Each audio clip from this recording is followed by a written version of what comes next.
This morning, we're really honored to have with us one of Dean's colleagues from the House of Bishops, the Bishop of New Hampshire, Bishop Rob Hirschfeld.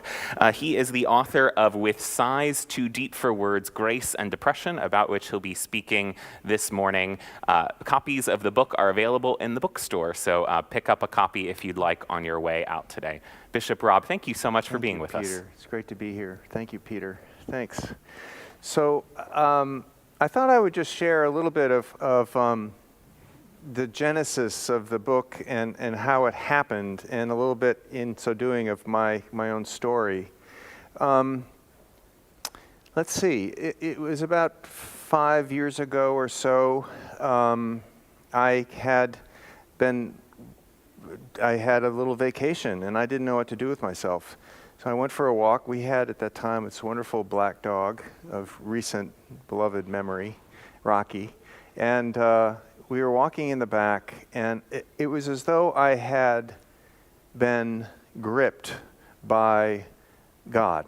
And I don't normally hear voices like that, but I had this deep sense that what I was called to do that vacation was to tell a story about my own learning to live with depression. And the emphasis is on live with depression, not the other way around. And it was very clear to me that I've just seen so much suffering, so much pain, so much of the burden of so many people that I have worked and lived and loved, among whom I have worked and lived and loved, that the word was tell this story as honestly as you can, and then be more honest, and then be more honest, because people are dying. And people are dying because of the stigma of depression and mental illness. People feel so alone, and people feel like they're bearing, and the Christian message, which is about joy and hope and a sense of rejoicing, sometimes can be used as a message against comforting and coming alongside. So that's what I did, and I hated every minute of writing this book. I hated every minute, and it's a short book. You could read it on a train ride to New Hampshire if you ever want to come up. Just love to see you. Shortly after I graduated from the same seminary that Peter did, it had been a long process towards ordination, towards being approved and all this. It was a life's dream. I felt from a young age that I wanted to be a priest. And suddenly it happened. And I was ordained in the Diocese of Connecticut, and I was married, and I had at that point, two beautiful, healthy children, a lovely wife.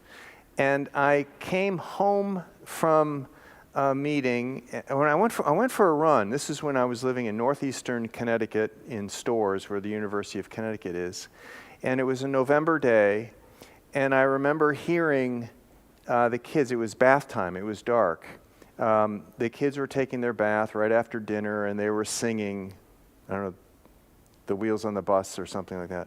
And the lights are out, and it's sort of glowing on the snow, on the grass. And I lay down on the ground, and I could watch my breath, because it was cold, just go up, rise out of me. And I suddenly had this feeling, like here it was. I had everything I wanted. All my dreams were realized. But I was overwhelmed with this question. What if I just disappeared? I just want to end. I want to stop. It came out of left field. This question, this urge to just self-annihilate. It was as though the receptors or the capacity within myself to feel joy was somehow disrupted and broken. And I couldn't explain it. It had nothing to do with the outward circumstances of my life. And so I lived this way for a while, just wondering, and I remember driving through these roads. I came back from a meeting Vestry meeting. Vestry meetings can do this, but I'm not blaming this on the vestry. Not blaming this on the vestry, okay? Make sure you emphasize that. And there's a long, windy road, and there's this huge oak tree, and I had a little Toyota Corolla. And I'm just thinking around this turn on Codfish Falls Road in Mansfield, Connecticut, I could just end it here. I could just end it here. Something was twisted, something was distorted, something was wrong. I grew irritable. I felt, as you heard that expression this morning, I felt like there was some kind of barbed wire stretched inside of me, kind of going around inside my scalp. I had lost all interest in food and all the delights of life. Food, fellowship, singing, song, music. No libido, nothing. I wanted nothing. I just wanted to sort of go into a cold, dark place of retreat. So luckily I had a friend who said, something's wrong and I need you to go visit this person. And immediately I recognized how blessed and fortunate I am. So I went and I visited this person at the Institute of Living, which is part of Hartford Hospital, and it happened to be the psychiatrist in chief. And Dr. Schwartz, we talked for an hour, and he said to me, you're really sick. You're really sick. I seem to have some kind of pneumonia at the same time. We can fix that. Luckily, I was still young, could fix that. But your depression is very alarming, and I need to see you within a couple days. And this is what I do. This is the kind of therapy I use. It's talk therapy. There's medication. There are drugs. And if it devolves into something worse, it'll be a more aggressive approach. And this is what he said. He said, and the thing about this therapy, it works better if you're alive. And I thought to and then I kind of woke up. And he gave me his card with his home number. Who does that? And it was that kind of, I see you. I see you. I acknowledge what's happening. We don't know how it started, where it comes from, whether it goes back to your childhood or whether it's genetic or whether some kind of chemical imbalance, whether it's a spiritual thing. I have no idea. All I know is this is what you're experiencing, and there is help. And there is help. So that was like 25 years ago, and I started seeing Dr. Schwartz for 20 years. The episodes have come and gone. Sometimes they're more intense.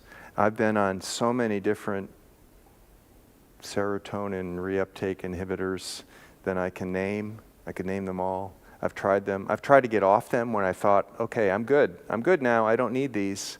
And immediately I've gone into this feeling of intense nausea and seasickness, and all the old symptoms just come back fiercely. And yet, I'm still here. And I'm still serving, and I still love Jesus, and I believe that Jesus still loves me. And it's not about lack of faith. I mean, I don't have complete faith. My faith wobbles. Lots. As Bishop Frank Griswold used to say, join the human race. Join the human race. And this was, I think, my own point of access into the suffering of God. This was the story. So I wrote this book.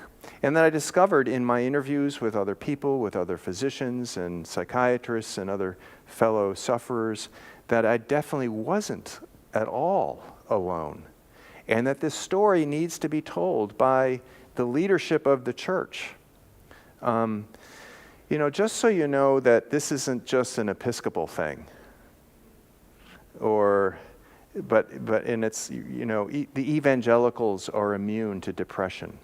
That's a lie. Just so you know.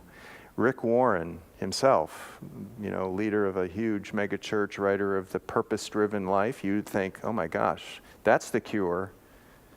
That's the cure to depression. His own child took his own life. And since then, he has been on a campaign to address mental illness, not as a sign of moral flaw or weakness, but as a condition that strikes humanity. Maybe it's elevated and more pronounced in the world that we live in, which is tough, or not. But so it's an affliction that touches us all. You know, as I said at the 9 o'clock, whenever I'm in a gathering, and I might ask, and I won't embarrass you now, I'll just assume.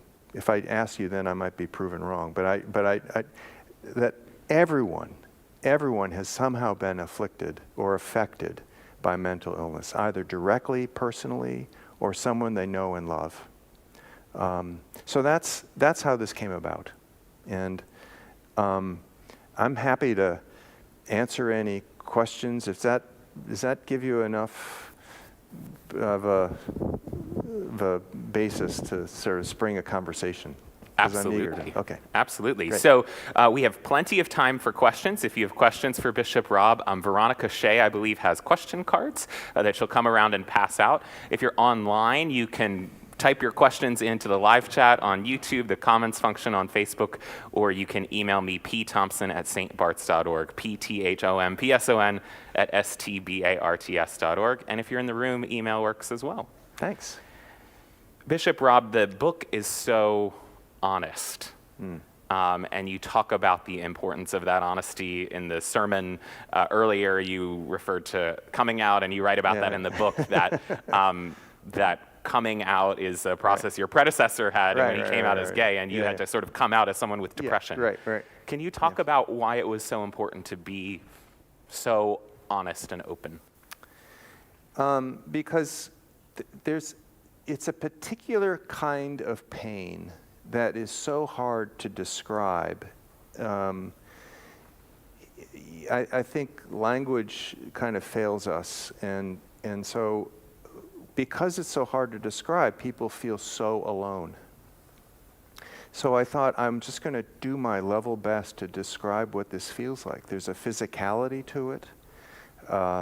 It's not just a spiritual malaise, which is serious enough, not just, but it's more than that. It affects relationships, and I think it was the reason that I needed to be as candid and as self-descriptive as possible was not just to talk about myself, but to talk about as many other people as I could, and for them to say, I see that, I know that. That rings true,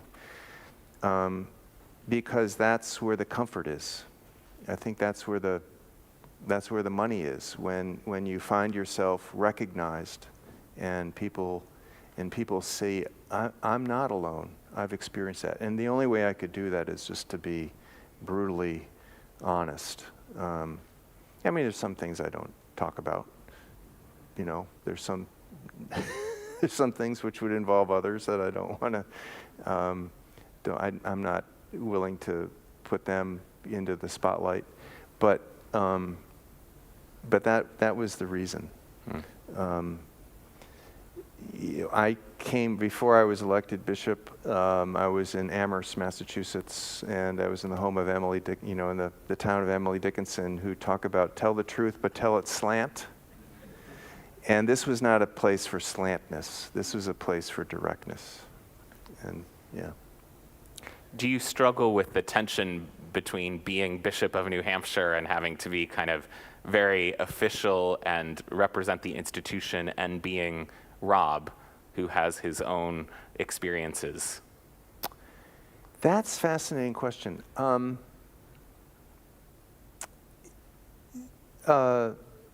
I am so fortunate to be where I am in New Hampshire, where I sense that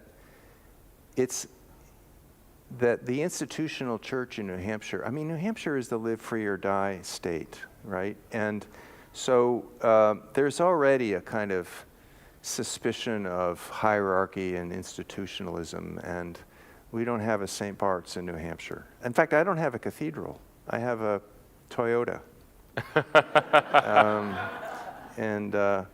And so there's a sense of flatness and withness about my work. I don't think I could do this in any other place than that diocese, which has a kind of honesty to it.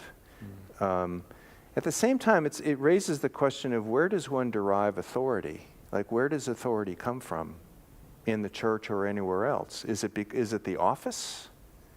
Or is it something that comes out of one? The Greek word for authority is exousia, out of one's essence or out of oneself. Jesus is said to have an authority, and it doesn't come from the authority of the scribes or the religious trappings. It comes somehow from his own relationship with God and his own relationship with himself.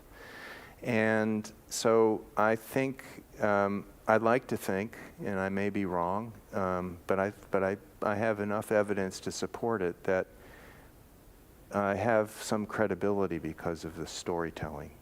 I also think there's an organization. You've all heard of the National Association of Mental Illness, and they have related organizations, NAMI, and that's a place that I encourage you to. After you've made your gift to St. Bart's, you should make a gift to NAMI. They have something called oh my gosh, Speak Your Brave. This is my brave. This is my brave. And it's a kind of like a moth radio hour, and they prepare people who have struggled with mental illness of all kinds, and they get on a stage and they tell their story. And you're given some help to do this. And the motto is, storytelling saves lives. Telling your story saves lives. And I wanted to say this, I didn't quite say it, but I will say it at the 11 o'clock. Your being here, even without saying anything, your being here seeking something, some connection with God and others, even before you even open your mouth, is a sign to others in the room that they are not alone. And that saves lives. My parents didn't say, go to church because you're going to save a life. But I would say it. You don't have to do anything. You could fidget in the pews. But that you're there is a sign of God's wanting you to come here. I believe that the liturgy begins because the Holy Spirit has called you here when you were brushing your teeth in the morning. That's when the liturgy begins. And it's that. So I did this is my brave event, and I was with schizophrenics, people struggling with bipolar disorder, borderline personality disorder, multiple personality disorder, addiction, and I go to the training, and I'm dressed like this, and I'm thinking, oh my God, why I just have run-of-the-mill depression. This is like what I'm with some really, really struggling people. And over the course of 10 minutes after I heard their stories, I realized, oh my gosh, this is my tribe. These are my people. And they said, oh my God, this guy's a bishop, and he's my people. And so that is a long answer to your response. But if the church isn't there, and that's not a good thing. So we have several questions that have come in already, and I know the question cards weren't ready right away. So if you need a question card, just raise your hand, and Veronica will come around to you. They already have some similar themes. One of which is medication, and you talked about taking SSRIs yourself. I know you write about this in the book. Sometimes people of faith have hesitation of taking medication. So can you talk a little bit about that? And sometimes we have loved ones who don't take medications that they're prescribed. So I will say, in the name of God, take your medication. I think that is related to the awful and destructive stigma of mental illness. So imagine you have heart disease and your doctor, or elevated cholesterol, and your doctor says, here's a regime of exercise and diet, and here's this statin, Lipitor. We were at dinner last night when Lipitor came up. I don't know how that came up. I remember how it came up. And, why would you not take Lipitor? Why would you not take the medication for asthma or for diabetes or for any other chronic condition? I know I can blame this on my parents. This is the only thing today I will blame my parents about. But I can get gout. And if I don't take that allopurinol, the pain in my toes is so bad. I'm ready to take, I'm from New Hampshire, a chainsaw to my foot. And so I take the medication instead. And why is it that we allow, or we feel like there's absolutely, God works in science. I believe that. Why would we not, why is there no stigma around those kinds of treatments for a condition which is no less of a physical nature? So yes, and I've succumbed to that stigma, and I thought, if I were just stronger, I'm good enough, I don't want to be dependent upon this. Of course we don't want to be dependent, but being a human being means you're dependent on the universe. So please, take your medication. Are there any solutions to depression? I love that word solution. I love the word solution because there are people, I know them, who have had episodes of depression, and it was quite clearly episodic, and it was related to a condition or a circumstance, and there may have been a breakup of a relationship, a divorce, a change in their livelihood or work, a grief, and then it's gone, it's over, and it lifts, and that's it. Others, no. I find that I've learned to live with it by this kind of vulnerability, I guess, by being vulnerable to the wind of the earth, to every circumstance, that somehow I am drenched in my life. There's a poet, Jane Hirschfeld, no relation, spelt differently. She comes from a Buddhist tradition. And she speaks of how the soul just opens itself up to every condition, every experience. And that kind of being washed, that's the word solution. There's a sense of being infused with what is happening right now. That may not solve or eliminate depression, but it is a strategy for me to connect to the right here, right now, and even my own pain. So that may not be a very satisfactory answer. I think mainly all we have is this sense of you are not alone, companionship. We have a lot of questions. I think more questions on this topic than probably any edition of the forum ever. Wow. So we'll do our best just to get so you know, through. I am not a psychiatrist. I'm not a doctor. So don't, I'm just telling you my own story. So just. But I think that speaks to the resonance of this topic, and just as you were saying, how much it impacts every life, right. Whether it impacts us directly or those we love. Right. Can you talk about the connection between depression and anger? And I'm thinking of that vivid locker room scene in the book. But the questioner specifically wonders about, for men specifically, is this something to watch out for? It is definitely something to watch out for. So irritability is what the Diagnostic Manual of Mental Health lists as one of the symptoms of depression. I would say rage.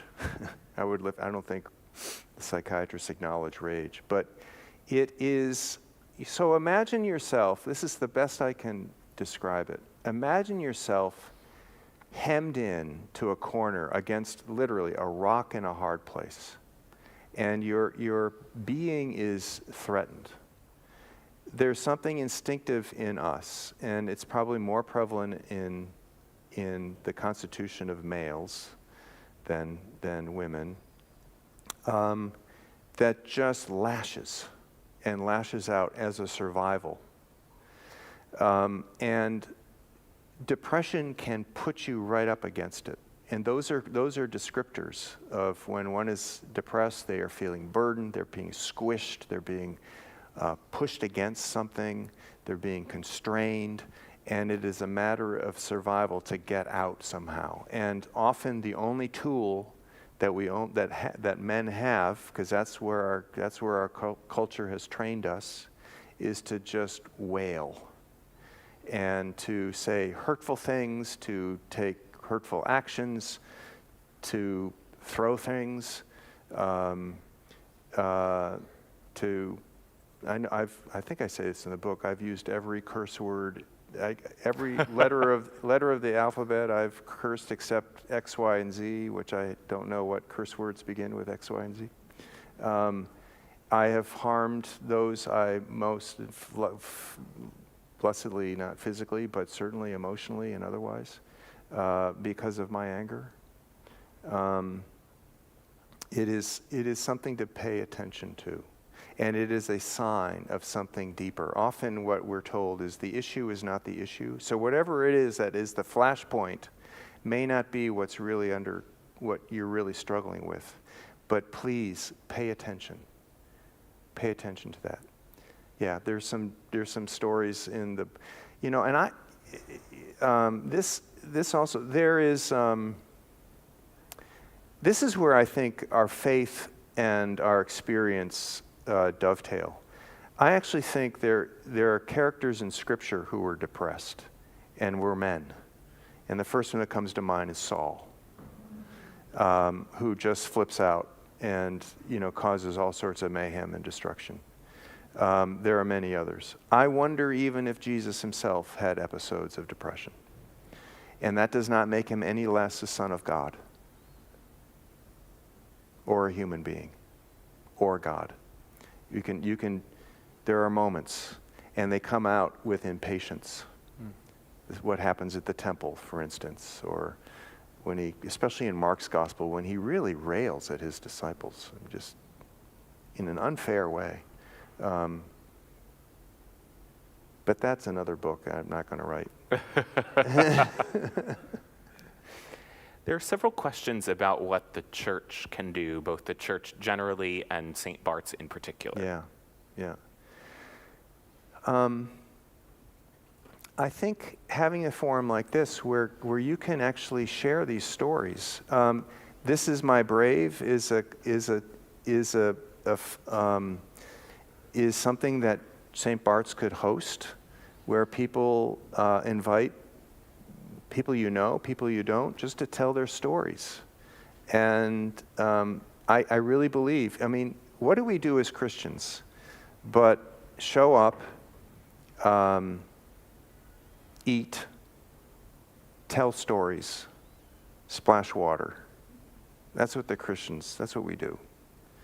And these are stories that need to be told. And that's what we've decided that's the strategy that God has given us to save the world. So tell the story, and I'll make it a safe place for you to tell, for your members and for those who you love to share and listen to the stories.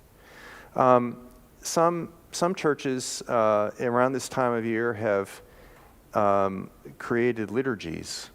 Blue Christmas is one. Ours is called Light in the Darkness. Light in the Darkness. Thursday, December 21st. There you 6 go. p.m. Yeah, because it's the darkest time. It's the shortest day of the year in the Northern Hemisphere. It's amazing how that might be their only service that they go to all year. But they feel that there's a coming together of God in the sacrament, in the light, and their own stories. That place of connection is healing, is really healing. So those are some things.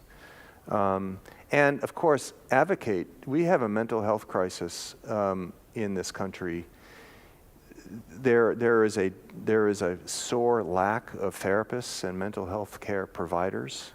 I just heard of a friend who has a son, has a friend of a friend of a son, has a son who just had a real perilous breakdown and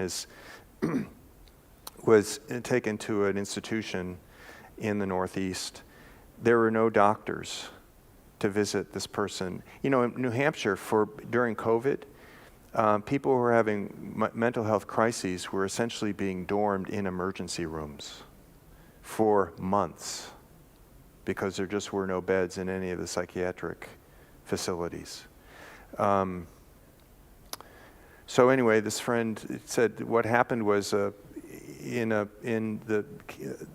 doctor, quote unquote doctor, medical provider, a healthcare provider came into the room not in the form of a human being, but in one of these robots with an iPad to just check on the medication. How are you doing?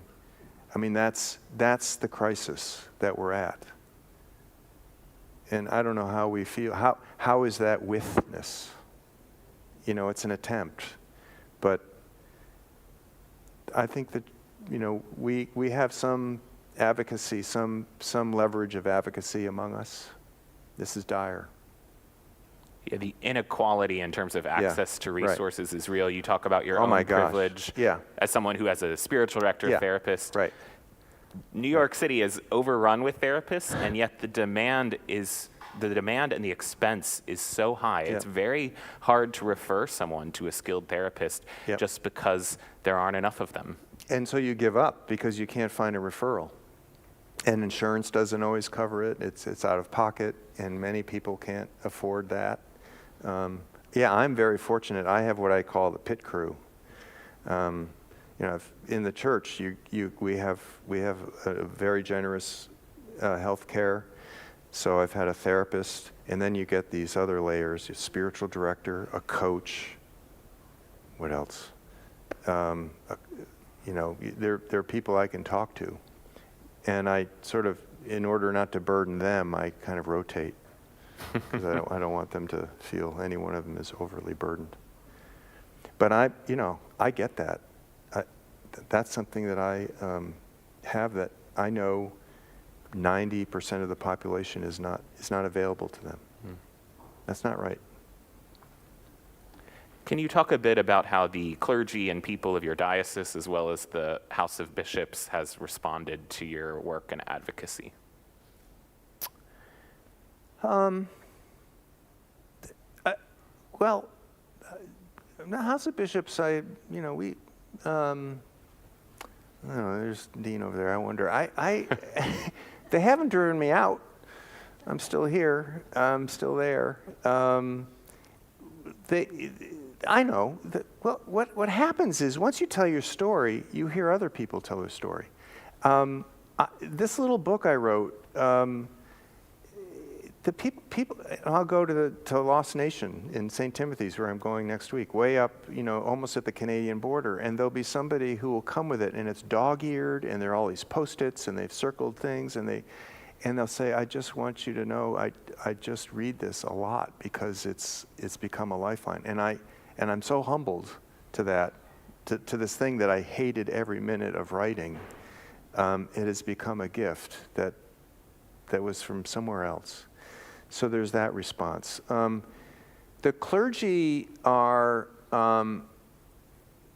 fascinating in New Hampshire because they're not going to, as a result of this invitation, when I was coming into the ordination process, I felt like I had to make sure my shoes were shined, my shirt was ironed, every hair was in its place, and I really needed to sort of show up everything together. In control. Not so in the clergy of the Diocese of New Hampshire. It's more flannel. And blue jeans, or we call it Carhartt. We're Carhartt diocese. They should have their own vestments. God. So they're rugged, and they will tell me. They'll tell me when they're struggling, and sometimes they're much more willing, thankfully, to say, I need some time, or I need help. And that, I feel that's a great honor to be in that space. That's a gift. I didn't have that when I was going through. Can you talk a little more about how having depression impacts your leadership style? How you're a different bishop because of that? We talked about impatience or irritability and anger, and that's bishops are known for that. We were told never to be arbitrary or capricious. That's a legal term. So I fear not. I don't fear sin so much. I fear the lawyers telling me that I'm arbitrary or capricious. So facing the depression and facing mental illness, it has made me more self-aware.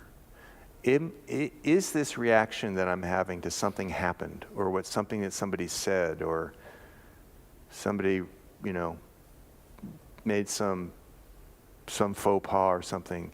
Is my little flash of irritability or questioning, is that the depression, or is it something legitimate? And generally, it's something that doesn't make any sense. It's just like nothing. So it helps me. It sort of provides me and that's not the depression, but the knowledge of the depression gives me a guardrail, and that's all the more reason why I need to be in communication with my staff, whom I trust. The danger is, I think, and I try to be very careful about it. That's why I'm doing this forum. I haven't done a forum like this in New Hampshire.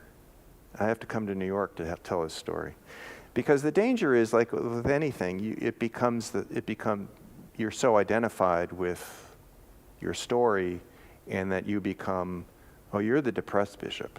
And I don't want that at all. I mean, I live with it and I lead with it, but it is not who I am. So I don't know if that answers the question. Yeah. And it gives me a sense of access to other people's crosses, what they're bearing. Can you reflect on those who suffer from mental health conditions that aren't depression? So say anxiety, panic attacks. Right. You write about eating disorders in the book. Right. How are those struggles similar to, but also different from depression? So again, I'm a lay person when it comes to diagnoses. So, I'll try to answer that question from a theological perspective. And all of these, I believe, are ways that the soul, or our knowledge of the soul, are that there's some distortion. There's some distortion of ourselves in the image of God that leads us to, and sickness is a distortion in some ways. It's some imbalance. There's something off. There's something injured, traumatized, that leads to anxiety, eating disorders, any of these addictions. And so I think depression is a distortion of the self in some ways. Some people have said that it's aggression pointed towards oneself. It's I don't know if that works all the time as a descriptor, but I think it's that. And the psychiatry is soul care. That's what that means. So there is a kind of spiritual, medical dimension to it, but I think my own approach is to say, what is the image of God that is longing to come home, that is longing to find home, to be at home in your own skin? Because something about all those things, you just don't want to. You want to leap out of your own skin. You don't want to inhabit this body. You don't want to inhabit this brain. You want to be somewhere else. There's some analogy there, I would guess. Again, I'm not trained in this area. I'm just sharing my own perspective. Any reflections on substance use and abuse? Often Yeah. that's connected with other Right. mental health Yeah. illnesses, and often people show up to church, Yes. to the church basement because they're struggling with substance Right. use. Right. And they're often depression, substance abuse. They can often lead to a vicious cycle that sometimes people self-medicate. And very often that's how an addiction begins, by somebody says, oh, I will feel better if I take this substance, whatever it is, whether it's a narcotic or alcohol or a practice. There's more sex addictions, food addictions, that there's some kind of vacuum that's seeking to be filled. And then it becomes something else. Then it becomes not just a spiritual disorder or imbalance. Then it becomes your neurons. You're building new pathways in your brain, and you give up your will to that.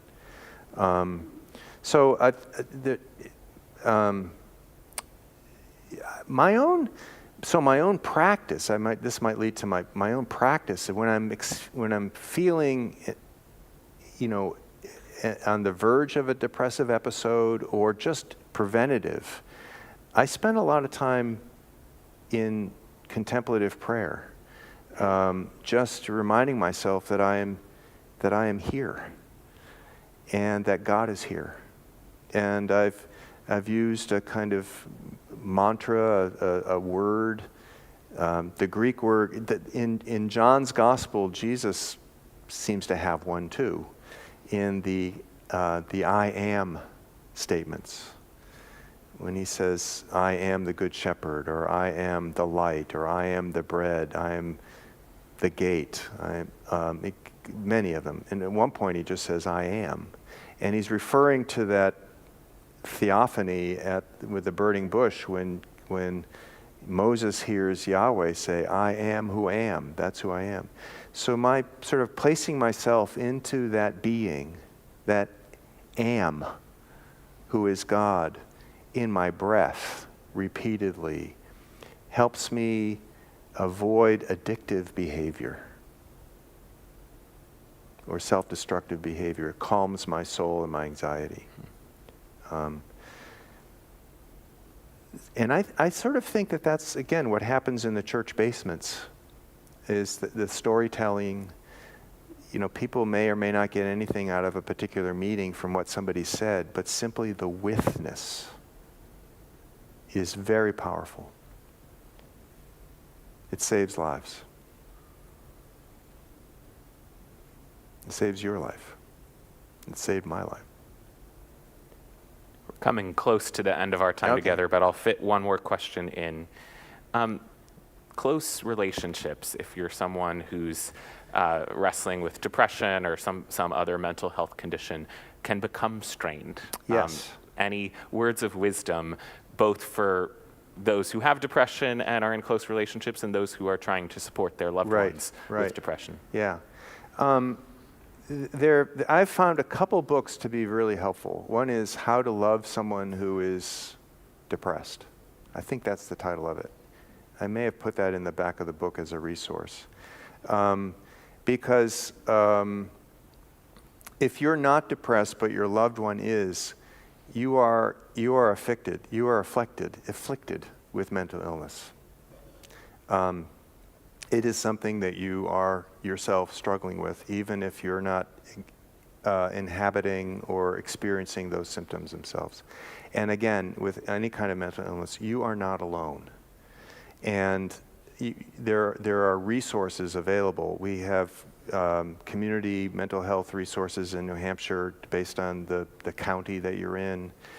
The National Association of Mental Illness has resources. They have support groups. They're really important. You may find just within the church, what's kind of often tragic about life in the church is we sometimes show up as isolated monads we're kind of protected. We're wearing our best clothing. We're putting our best foot forward, but we're never really realize how much struggle we're sharing, or that we have in common. And so that's not life in the body of Christ.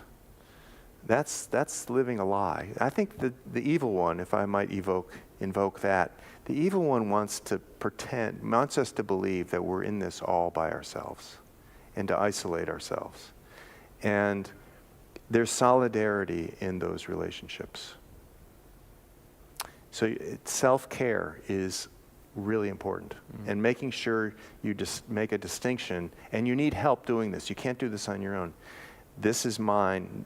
That's your struggle. This is my struggle. Or that's not my struggle. To know that this is where your illness ends and begins, and this is where I need to take care of my health. And that's okay. But I know relationships where the depressed person will say, this is one very close to me, will say, I don't know how you can be so cheerful when I'm so depressed. Because there's something about depression, it becomes like a gravitational pull.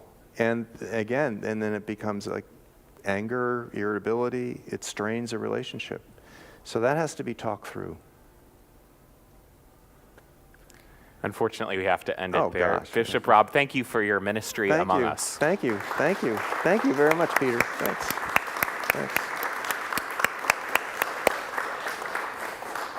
A reminder to all of you that the book is available in the bookstore if you'd like to pick up a copy.